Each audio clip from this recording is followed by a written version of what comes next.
Dirigente, sì. Allora abbiamo anche il nostro dirigente scolastico che appunto è in prima A, che saluterà brevemente i relatori.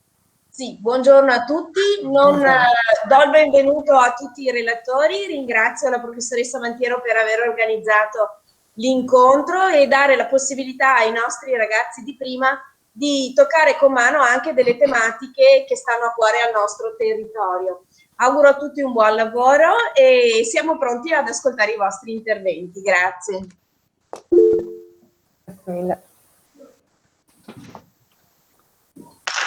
Donata. Sì, scusate. Ora ti sentiamo, Donata. Ecco, grazie. Intanto mi ha emozionato il fatto che la dirigente scolastica ci salutasse e ci invitasse a partecipare. Anch'io devo ringraziare la professoressa Alessandra Mantiero per l'invito. Buongiorno a tutte ragazze e a tutti voi ragazzi. Noi siamo qui per un tema effettivamente spinoso, quello dei FAS, che anche se specifico come tema, ci permette di confrontarci sul rapporto uomo-natura e sul significato di essere cittadini che difendono il pianeta. Ed è la ragione per cui abbiamo voluto questo titolo al manifesto e all'incontro che facciamo lì a Montecchio. Sapete, io, come vi ha indicato anche Alessandra, quando lavoravo a scuola come dirigente scolastica, avevo l'abitudine ogni anno scolastico all'inizio di accogliere i ragazzini di prima media, per me importantissimi, spiegando loro che entravano in una straordinaria comunità educante e che come tale questa comunità doveva sviluppare in loro il concetto di libertà coniugandolo con quello della partecipazione. E per far capire bene qual era il concetto di libertà inteso come partecipazione, come difesa dei diritti, non fare quello che si voleva, cantavamo insieme una canzone, avevamo anche l'indirizzo musicale. La libertà non è star sopra l'albero, non è anche il volo di un moscone, la libertà non è uno spazio libero, libertà è partecipazione. Questo era il saluto che davamo tutto noi come comunità educante ai nostri ragazzi. La partecipazione, la cittadinanza attiva è l'unica risorsa per la vera libertà di ognuno, perché è quella che difende i diritti e i valori, non delegando agli altri il da farsi. Oggi noi siamo qui per prendere delle decisioni su come partecipare alla difesa della terra. Nello specifico, io mi auguro che voi diate un contributo personale e collettivo insieme alla classe, insieme agli altri compagni, per difendere la nostra salute contro l'inquinamento da FAS. Cosa fare? Come attivarsi? Saranno le domande sicuramente che vi sorgeranno. Anch'io mi sto attivando, ve l'ha detto anche Alessandra. Io faccio parte del movimento No FAS, che è un insieme di genitori, di cittadini, di mamme, di comitati, di associazioni, che sono tutti preoccupati per i rischi alla salute delle persone se contaminate da FAS. E rappresento qui come gruppo educativo 350.000 persone contaminate dai PFAS. E con questo gruppo educativo e con gli esperti e con le testimonianze di mamme affronto nelle scuole cercando di dialogare con gli studenti, di dialogare quindi con voi, per svegliare quelle che sono le vostre coscienze e darvi strumenti di riflessione. Siamo qui perché per noi voi siete tutti i nostri figli ideali, siamo qui per proteggervi, siamo qui per farvi conoscere la gravità del problema, perché è giusto che ne prendiate coscienza, ma soprattutto per favorirvi e per favorire il vostro essere protagonisti attivi, in difesa della salute e dell'ambiente.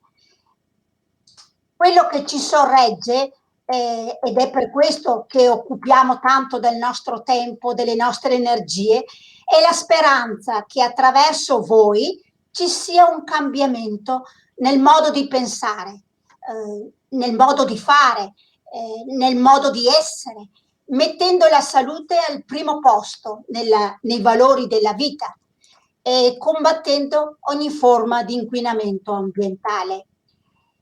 E ricordatevi, ragazzi, l'importanza della scuola e l'importanza per tutti i progetti che voi fate. Il vostro strumento migliore per fronteggiare la situazione è conoscere lo stato di cose, i PFAS, dove sono, cosa sono, come si propagano, quando si propagano, perché possono essere un pericolo per la salute. Conoscere per capire le conseguenze, capire per agire e dare il vostro contributo. Vi ho portato qui adesso una mamma speciale che è anche una ricercatrice e poi vi ho portato un medico speciale. La mamma perché ha anche dei figli piccoli e ha affrontato con loro il problema legato all'inquinamento dei FAS. Il medico per l'ambiente perché possiate fargli delle domande e per aiutarvi con lui a capire come garantire la vostra salute. Ecco, con questo auspicio, con questa speranza, con questa consapevolezza di avere molto da voi, iniziamo la giornata. A te, Laura.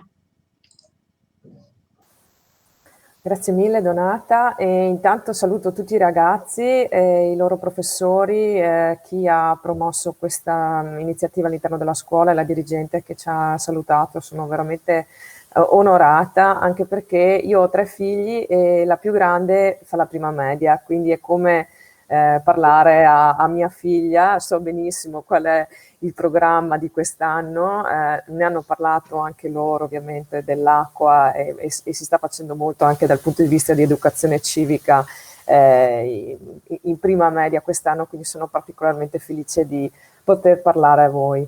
Allora io sono qui un po' in duplice veste, cioè in veste di mamma di 3 bambini, ma in veste anche di una persona che per lavoro si occupa di ricerca, e quindi mi sono trovata un po' quando appunto si cominciavano ad avere le informazioni un po' confuse all'inizio, soprattutto per me che non sapevo assolutamente niente, non sapevo neanche leggere appropriatamente il nome di queste molecole.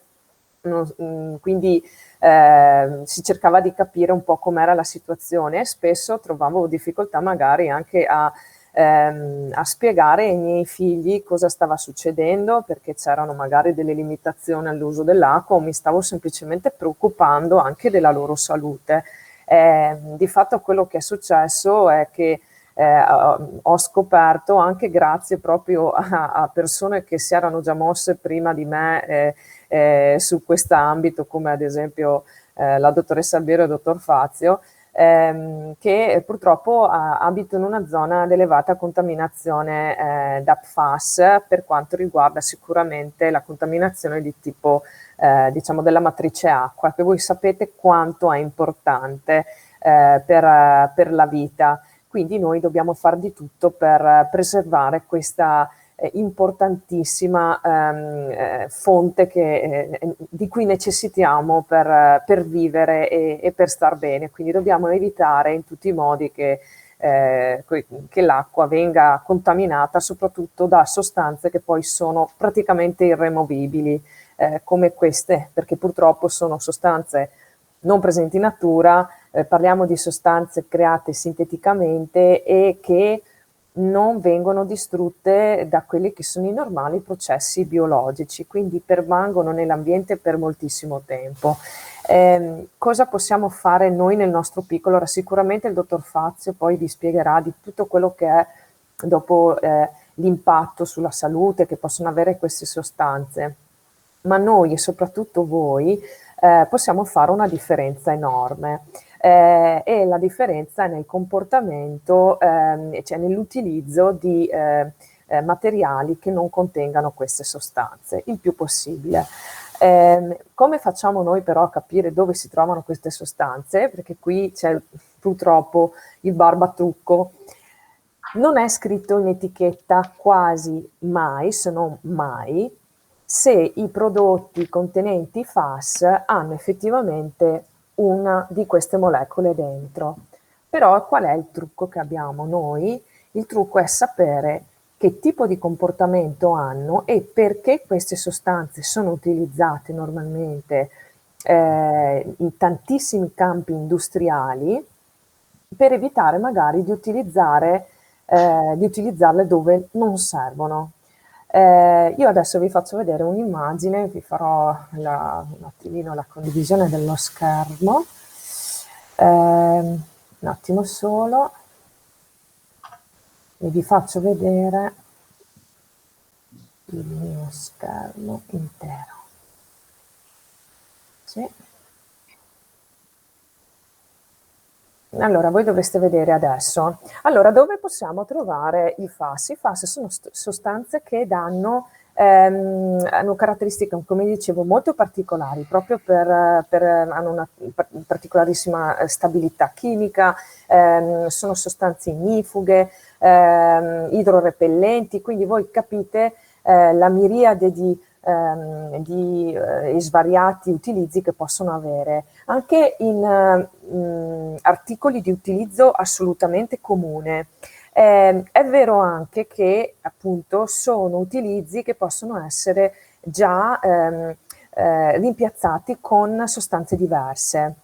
Nel momento però, in questo momento dove ancora non c'è tantissima regolamentazione, bisogna stare attenti e magari fare attenzione. Per esempio, normalmente i cartoni della pizza sono quelli con cui le portiamo a casa, insomma, da asporto, contengono queste sostanze perché servono appunto, sono oleorepellenti, idrorepellenti, in più riescono anche a mantenere il calore. Quindi, siccome non possiamo portarcela a casa magari tenendola in mano, almeno fare attenzione a toglierla appena possibile, a mettere magari, e soprattutto a non riscaldare magari la pizza in forno con dentro il cartone, cosa che delle volte facevo anch'io in passato perché non lo sapevo, quindi almeno evitiamo l'evitabile, toglietevi la pizza, mettetela subito sul piatto o riscaldatela in forno senza. State attenti adesso, magari siete in prima media, spero che non stiate già abusando di cosmetici, ma ci sono determinati cosmetici e facendo una buona ricerca in internet potete trovare proprio una lista di cosmetici che contengono queste sostanze. Ci sono dei fili interdentali, soprattutto l'essential floss, che contengono queste sostanze perché creano come un film lubrificante sopra il filo interdentale, ovviamente utilizzandolo ce lo mangiamo. Purtroppo l'acqua, come abbiamo visto, può diventare una fonte di contaminazione nel caso in cui ci sia stata una contaminazione ambientale.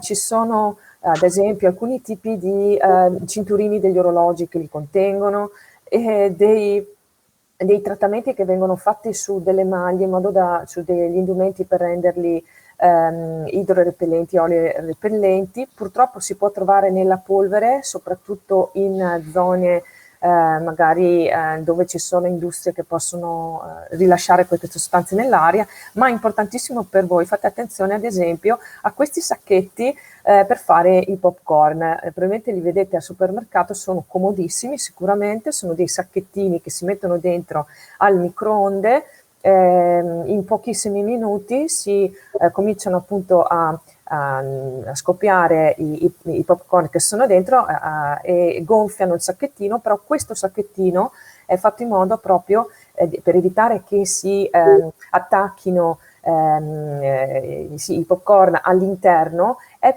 purtroppo rivestito di queste sostanze. Quindi fare attenzione, ci sono piccole forme di attenzione che possiamo già fare noi e voi, anche nel consigliare ai vostri magari genitori, non so, se hanno preso qualcosa, dire mamma guarda, questa cosa qui ho sentito che può far male, quindi magari ce li facciamo i popcorn con il vecchio metodo della nonna. Io per esempio ho mia figlia che mi fa cambiare le mie abitudini, mi dice mamma io non voglio più comprare lo shampoo liquido perché c'è plastica, ho visto che in questo supermercato che abbiamo attaccato a casa hanno lo shampoo solido, voglio usare quello perché non produco più plastica, quindi in realtà ho creato forse un'attivista che è anche più attenta a me, quindi voi siete il futuro, avete a disposizione sicuramente un sacco anche di informazioni in più, siete molto più digitali e nativi digitali di quello che siamo noi, trovate moltissime informazioni se servono anche in internet e noi se dovesse servire sicuramente i vostri professori sono in grado di aiutarvi magari a capire queste cose. Vi chiedo un ultimo minuto di attenzione perché volevo parlarvi di uno studio che è stato attivato dall'Università di Padova, si chiama Teddy Child, Teddy proprio come il pupazzetto, ed è uno studio che vuole valutare l'impatto dell'esposizione a FAS sulla salute cognitiva e neurocomportamentale dei bambini dagli 1 ai 13 anni, quindi anche voi siete compresi. Per partecipare a questo studio basta che le vostre mamme compilino dei questionari online, quindi non c'è niente di invasivo, non ci sono procedure mediche, ci sono solo dei questionari. Lo studio è condotto dal Dipartimento di Psicologia dello Sviluppo e della Socializzazione dell'Università di Padova, capeggiato dalla professoressa Sara Scrimin e dal ricercatore Paolo Girardi. Se posso, vi chiedo se posso condividere in chat, dopo magari se potrete far avere agli interessati, genitori, il link per la partecipazione a questo studio, perché servono almeno 500 mamme che partecipino e quindi stiamo cercando appunto di dare più pubblicità possibile a questo studio che parla anche proprio di voi bambini. Sì, Laura, metti in chat poi deciderà la dirigente. Ok. Professoressa Albiero, allora io volevo informarvi di questa cosa, sensibilizzata tra l'altro dal nostro Presidente del Consiglio d'Istituto. Io ho già inserito nella home page del nostro sito di istituto il link proprio al progetto, in modo tale che le famiglie possano collegarsi e possano partecipare. E il link è già attivo, è in home page del sito, pertanto anche i ragazzi possono, tornando a casa, dirlo alle loro famiglie e prevedere la partecipazione. Insomma, la ringrazio. Grazie, Super proattiva, veramente, gentilissima. Va bene, io ho finito il mio intervento, vi ringrazio tantissimo, ringrazio anche per avermi informato che vi siete già attivati per questo studio e lascio la parola a Donata e buona giornata a tutti. Grazie Laura, hai visto 10 minuti e abbiamo anche il progetto Teddy che va avanti. Adesso il dottor Fazio, prego. Bene ragazzi, buongiorno anche agli insegnanti. Bene ragazzi, buongiorno e buongiorno anche ai vostri insegnanti. Avete sentito parlare di questi PFAS e vi sono state dette delle cose importanti, però voi vi chiederete per quale motivo ci dobbiamo preoccupare, perché di questo non è stato detto granché. C'è qualcuno di voi che per caso sa qualcosa, vuole rispondermi perché per esempio fanno male i PFAS o le PFAS? Magari se c'è qualcuno potete scriverlo sulla chat, se no intanto io continuo.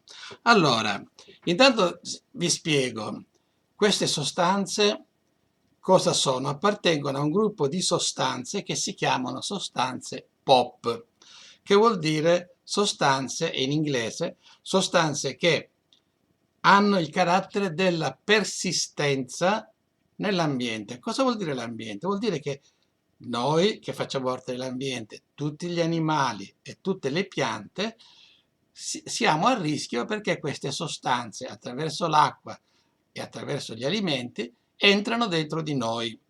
E che vuol dire l'ultima P? Vuol dire persistenti, cioè significa che quando queste sostanze, anche in piccolissima quantità, perché pensate, si misurano in una misura che non è il milligrammo che voi conoscete, ma è il nanogrammo, 1 milione più in basso, diciamo.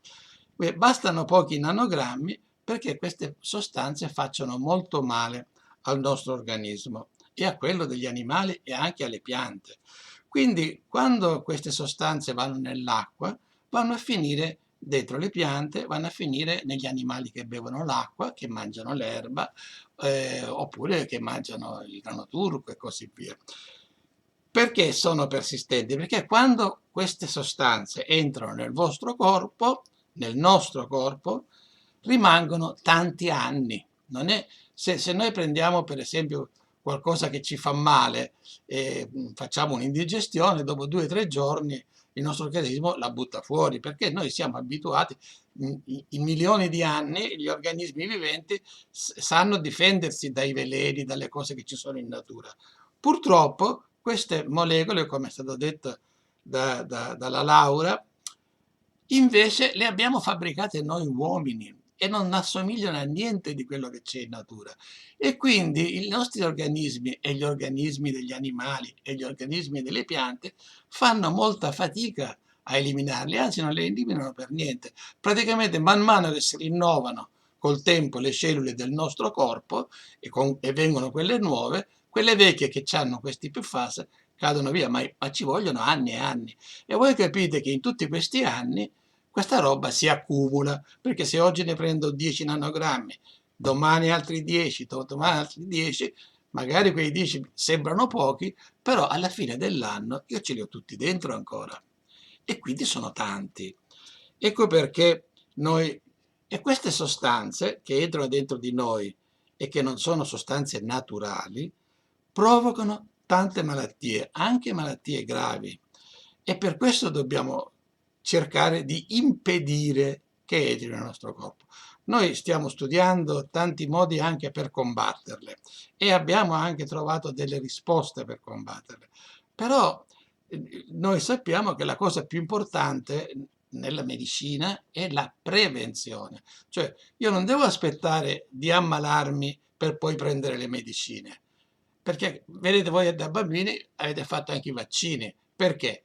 Perché non dovevate ammalarvi di quelle malattie, per esempio della pertosse o di altre malattie per curarvi. Dovevate impedire di ammalarvi. E quindi noi dobbiamo impedirci di ammalarci e impedire che le mamme si ammalino, perché quando si ammalano la mamma, la cosa è più grave, perché poi attraverso la placenta trasmette questi veleni ai bambini che si stanno formando. Quindi queste cose vanno combattute e ci rivolgiamo a voi perché siete diretti interessati, perché queste cose le capite bene. Quindi mettetevi in testa questi concetti e dovete spiegarli anche ai vostri genitori, perché tante volte i genitori, che sono delle brave persone, però non trovano delle conferenze, dei luoghi in cui li mettono in guardia da queste cose. Dovete essere voi le sentinelle di voi stesse. Tornare a casa e dire: mamma, ho saputo che nell'acqua di Montecchio ci sono sostanze pericolose. Queste sostanze, anche se sono in poca quantità, rischiano di fare ammalare te e noi che siamo bambini e che per noi è più grave. Quindi bisogna fare qualcosa, parlare col sindaco, parlare con la ULSS, parlare con gli altri genitori, perché non vogliamo che ci siano dentro, perché ci hanno detto che la cosa più importante da fare è impedire che nell'acqua ci siano queste robe qua e impedire che queste robe siano nei cibi e quindi bere acqua sana e bere e mangiare cibi buoni senza i PFAS dentro, cosa molto difficile in questo momento perché ancora nessuno ha scritto al mercato quali sono i cibi che contengono queste sostanze e quali sono quelli che non le contengono.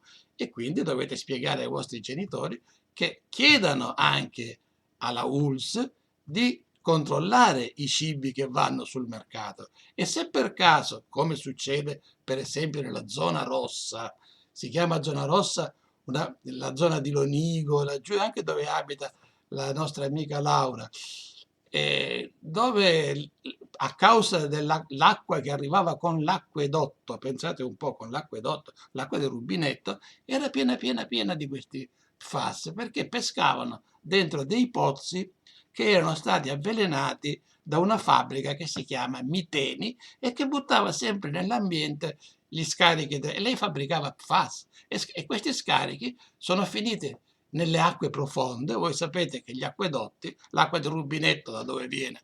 Non è che viene da qualcosa, l'acqua del rubinetto viene pescata dentro dei pozzi. E i pozzi cosa fanno? Raggiungono si chiamano falde di acqua che sono profonde, dove l'acqua, quando voi buttate per esempio l'acqua in una aiuola, dopo un po' quest'acqua non la vedete più. Vabbè, un po' evapora, ma l'altra dove va? L'acqua, se il terreno è poroso, come normalmente sono i terreni in cui viviamo, scende, perché è attratta dalla forza di gravità, e quando piove anche lì scende in profondità. Ora sta piovendo qui, sicuramente gran parte di quest'acqua che sta cadendo dal cielo non rimane, non fa un lago per terra, viene assorbita. Assorbita cosa vuol dire? Che in parte è assorbita dalla terra, ma l'altra, quella in più, scende in profondità e forma, immaginatevi, dei laghi molto grandi di acqua purissima, perché è filtrata dalla ghiaia, dalla sabbia, e quindi quest'acqua è proprio cristallina, un'acqua meravigliosa. Pensate però che se un'industria ci butta dentro i veleni, perché anche quelli sono liquidi e scendono come l'acqua della pioggia, quest'acqua diventa velenosa. Ora sapete che questa fabbrica Miteni, che fabbricava le PFAS, per più di 60 anni ha buttato nei terreni e addirittura in un torrente che si chiama Poscolo questa sostanza velenosa. E questa è andata giù nella falda. Pensate che la falda dove pescavamo questi acquedotti teneva tanta acqua quanta ne può contenere il lago di Garda. Immaginatevi, una quantità di acqua grandissima, ed era un'acqua bellissima, buonissima, si era formata in migliaia di anni questa acqua, no? E perciò potete immaginarvi com'era preziosa. E invece una sola fabbrica è riuscita a distruggerla, perché ora ci vorranno più di 100 anni, perché l'acqua sottoterra cammina molto lentamente, non è che dovete immaginarvi che ci siano dei tubi, filtra finché fa sempre più giù e poi alla fine va a finire al mare. Però ci vogliono tantissimi anni perché trova degli ostacoli. Viceversa, ecco, ora l'azienda che ha gli acquedotti aveva trovato vicino all'Onnigo con dei pozzi una grandissima, era riuscita a raggiungere questa falda così grande e era una benedizione di Dio. E allora ci mettiamo qua le prese, facciamo i pozzi, e li hanno mandati dappertutto. E però questo ha fatto sì che tanti bambini, tanti ragazzi e tante persone ogni giorno hanno bevuto quest'acqua perché non sapevano che conteneva i PFAS. Ora noi lo sappiamo, infatti sono stati costretti i gestori degli acquedotti a cambiare, a mettere dei filtri. Però ragazzi, non è che i filtri servono a proteggervi da tutto.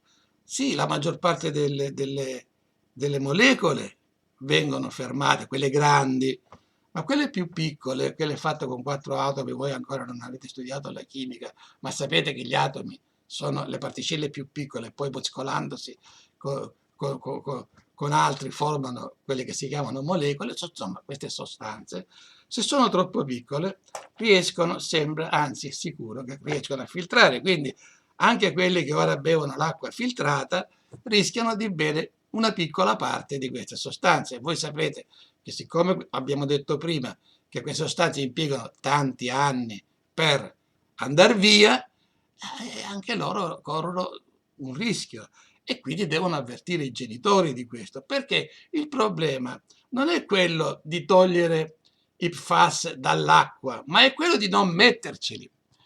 Come abbiamo detto prima, la prevenzione Poi se noi riusciamo ad avere delle fonti di acqua che non contengono le PFAS, non abbiamo bisogno di mettere filtri di nessun genere e quindi non corriamo il rischio che alcune molecole attraverso i filtri ci raggiungano. Avete capito questo concetto? È molto importante questo qua. Ora, cosa sta succedendo adesso? La fabbrica che faceva queste molecole, dunque devo vedere a che ora devo smettere io, scusate un attimo. Alle 9:45, 9:47. Ecco, la fabbrica che faceva queste sostanze, che in parte sono utili, ma per esempio le usano per fare le padelle oleorepellenti che non attaccano. Non usate, dite alla mamma, non usate queste padelle, perché col calore il rivestimento che esse contengono lo trasmettono ai cibi e quindi è un'altra fonte di inquinamento poi di quello che mangiate, e piccole parti ogni giorno attraverso la roba che friggete viene dentro di voi. Quindi queste padelle che sono fatte con le PFAS e che sono meravigliose perché non si attaccano alle frittate, però diventano pericolose. Quindi vedete come anche una cosa utile però può diventare dannosa, e allora quando una cosa utile è dannosa va cambiata, anche se è utile. Allora quelli che fabbricano queste sostanze cosa dicono? O quelli che le usano? Ah, ma servono per impermeabilizzare le giacche a vento, servono per impermeabilizzare le scarpe, servono per rendere più lucidi i sedili delle automobili. Certo, cose belle, importanti. Però è proprio importante avere queste giacche a vento fatte con queste sostanze e poi sapere che noi ci assorbiamo i veleni. Noi diciamo che queste sostanze, come dicono loro, quelli che le vendono, non sono indispensabili, perché per il genere umano, sapete che l'uomo sapiens sapiens, cioè la nostra specie, noi, sono più di 250.000 anni che stiamo nel pianeta e non abbiamo mai avuto bisogno di queste sostanze per arrivare fin qui. Quindi se ci siamo arrivati, vuol dire che queste cose non sono indispensabili. Possiamo andare avanti per altri 250.000 anni anche senza di loro, ma con loro no. Con loro no, perché siccome abbiamo detto che si accumulano, non è che anche se noi disinquiniamo l'acqua, ma poi dove vanno questi filtri? Perché vengono presi dai filtri. Questi filtri, poi cosa dobbiamo farne? Li dobbiamo mettere in una discarica, ma nella discarica poi percolano e poi ce li ritroviamo di nuovo e non sappiamo dove metterli. E siccome questi prodotti continuano ad aumentare e siccome queste sostanze rimangono nell'ambiente, noi ne stiamo subendo adesso e voi un problema. Ma immaginatevi quando voi sarete grandi quanto ne troverete dappertutto. Le troverete nell'aria, le troverete nell'acqua, le troverete nei cibi, perché questi qui continuano a produrre queste sostanze. Non si sono... Qualcuno pensa, beh, hanno chiuso adesso la fabbrica Miteni, che inquinava, che ha fatto un danno enorme, e adesso per fortuna si è aperto un processo perché vengono processati i dirigenti per aver fatto questo danno, ma non guardano quello che sta succedendo nel distretto conciario di Arzignano, proprio attaccati al vostro comune. Sapete che c'è un grande depuratore? Ora, i depuratori naturalmente non riescono a fermarle queste particelle perché sono troppo piccine, e quindi cosa succede? Che quando il distretto conciario, che butta tutta la fognatura, i residui delle lavorazioni che fanno con queste sostanze che non vengono fermate dal depuratore vanno a finire prima in un tubo e poi vanno a finire nel fiume Fratta Gorzone, che tra l'altro è un fiume che arriva anche a Montagliana, arriva anche più giù, arriva ad est, arriva anche alla laguna di Venezia, dove hanno visto che le vongole che si prendevano che là nella laguna di Venezia non solo sono piene di queste sostanze che sono arrivate da Arzignano, no? Non solo sono piene, ma le povere vongole hanno avuto disturbi cerebrali, cioè neurologici, hanno avuto alterazioni del loro corpo è perché queste sostanze fanno questi danni anche agli animali, anche a tutti gli esseri viventi, e le fanno anche a noi, anche ai bambini.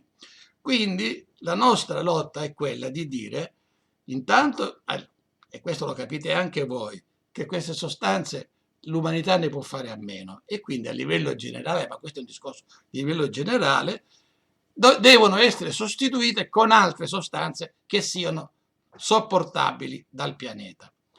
Una seconda cosa che dobbiamo fare è, come stiamo lottando alcuni comitati, non tutti naturalmente, ma alcuni, fare in modo che l'acqua del depuratore di Arzignano e di Montecchio, di Tristino e di Lonigo sia riciclata. Se è un depuratore deve essere in grado di depurare l'acqua. Se l'acqua è depurata, gli industriali devono utilizzare quest'acqua e non devono più buttarla in fognatura. O allo stesso modo, ecco, quindi queste sono, non è che quando si dice che vogliamo intervenire sulla lavorazione, sulla depurazione, eccetera, diventiamo nemici dell'industria, nemici feroci che provocano la disoccupazione. Sono tutte cose sbagliate. Diciamo che ognuno deve fare i suoi compiti. Allora, se gli industriali usano queste cose per fare i loro prodotti, però quando le usano non le raccolgano, le facciano in un ambiente molto chiuso e sigillato, non mandino per aria i fumi, e poi non le versino in fognatura, in modo che queste sostanze possano essere inertizzate separatamente, e in ogni caso che l'acqua, che potrebbe comunque trasportarne un po', anziché essere buttata nei campi, dopo che è depurata la rimettiamo in circolo e viene riusata dall'industria.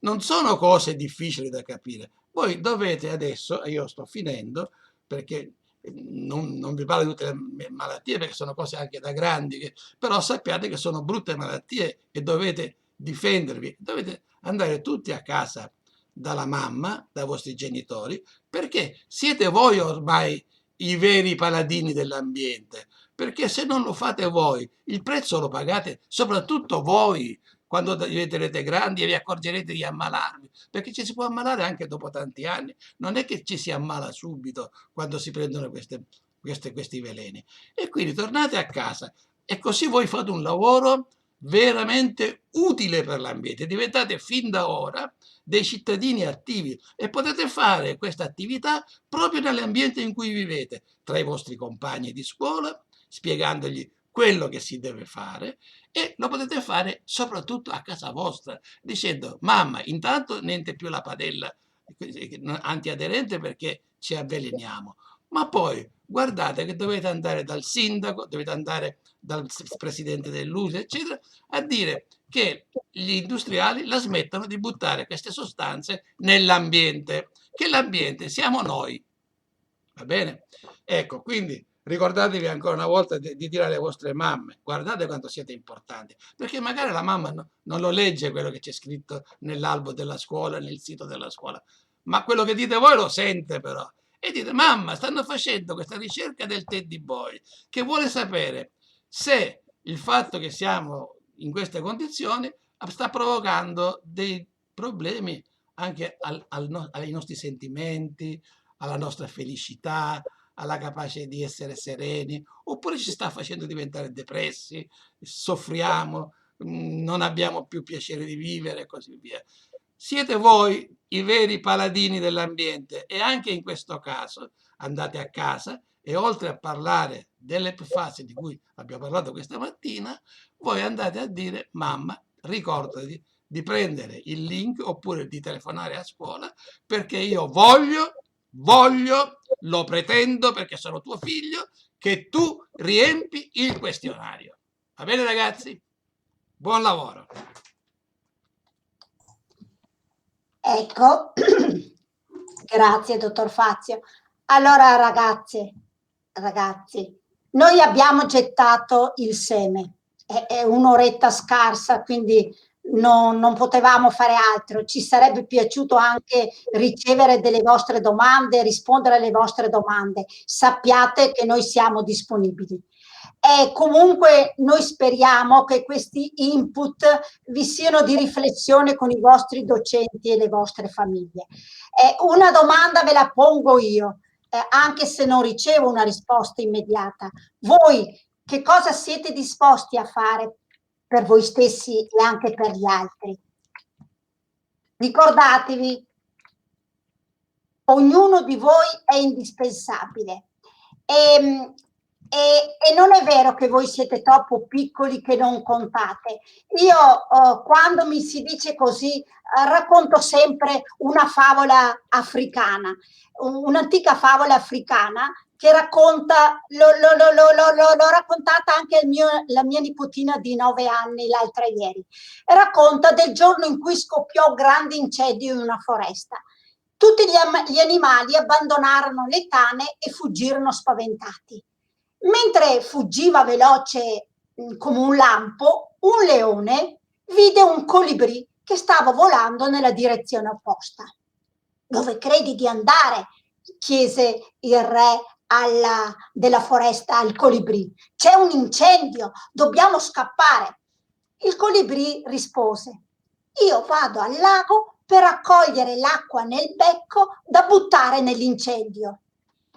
Il leone sbottò: ma come? Sei impazzito? Non crederai di poter spegnere un incendio gigantesco con 4 gocce di acqua? E il colibrì rispose: io faccio la mia parte. Ecco, io spero che anche voi facciate la vostra parte. Sapete, sono andata a Atene con altri vostri compagni di 11 anni e ognuno di loro ha voluto dimostrare, le classi hanno dimostrato quello che intendevano fare. C'è chi ha organizzato col PowerPoint una dispensa da illustrare i loro compagni della scuola.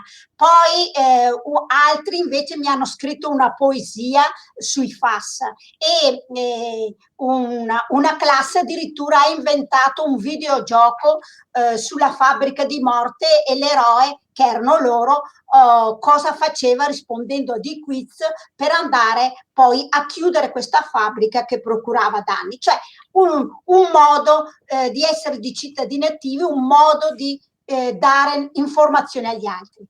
Ecco, io concludo con un video. Il video si intitola Acqua Oro Blu. Parla del valore dell'acqua oro blu, un diritto umano da tutelare. Io ho messo delle immagini di varie parti del mondo, là dove manca l'acqua, con pericolo di vita per milioni di bambini e di persone e di cittadini, e là dove invece, come da noi, l'acqua ce n'è in abbondanza, ma sempre più viene danneggiata e rovinata dall'inquinamento.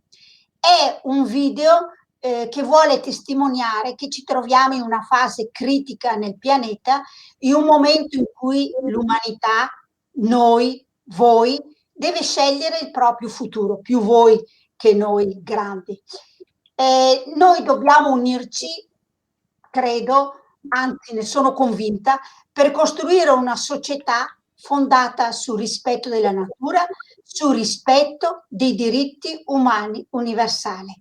Io vi ringrazio con questo video, ricordatevi che mi piacerebbe portare le vostre riflessioni dopo questo incontro ad altre scuole. Ho fatto una specie di rete con le scuole dove vado e ognuno lascia traccia di quello che ha capito dai nostri incontri, delle domande che vorrebbe rifare e di come intende essere cittadini attivi. Grazie.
Mi dispiace ragazze e ragazzi del pessimo audio, perché aveva un effetto evocante la musica. Io, professoressa, se lei dà il link alle varie classi, magari se lo possono Sì, assolutamente. Sì, sì, sì. casa, perché penso che sia un messaggio costruttivo. Ogni immagine ha un suo significato e c'è la presenza appunto del nostro movimento di ragazzi, di cittadini che lottano per l'acqua, bene comune, e anche per un senso di giustizia sociale, perché noi dell'Occidente abbiamo l'acqua e la inquiniamo e la avveleniamo, altri paesi nel mondo l'acqua non ce l'hanno e muoiono per la mancanza.